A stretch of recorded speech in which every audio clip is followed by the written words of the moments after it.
Nu, putas ir nereāli biezas. Nu ko, moto sezona ir atklāta. Nomazgāsim mūsu moci. Reāli ērtākais risinājums, kā ātri, kvalitatīvi un galvenais droši kopt savu moci, ir plēšu moto komplekts. 100 ml plēšu sniega uz litru ūdens, sakrata smidzinātāju un uzpumpē 35 līdz 50 reizes.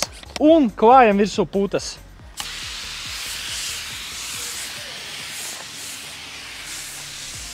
Tā kā līdzeklis ir pH balansēts, tas nesabojās arī sēdekļu, gumijas un chromētās virsmas.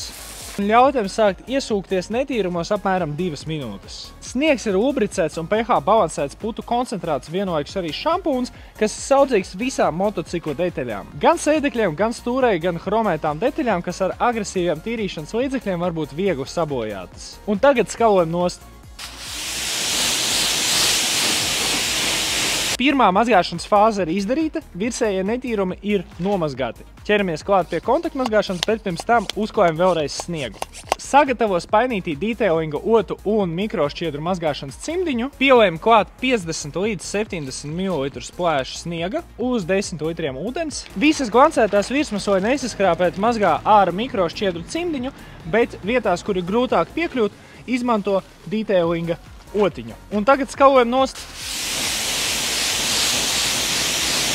Motocikls jau spīd un aizstās, bet neaizmirst pēdējo soli nožāvēt moci, lai tur neveidotos ūdens straipi. Tā mēs izmantošu komplektā iekļauto plēšu žāvēšanas dvieli, metam virsū un ar vienu vilcienu visu perfekti nožāvējam tā, ka nepaliek nekādas pilītes vai ūdens straipi. Tā, vēl spogulītes palika. Nu, konča. Mocis tagad tīrs un gatavs doties ielās.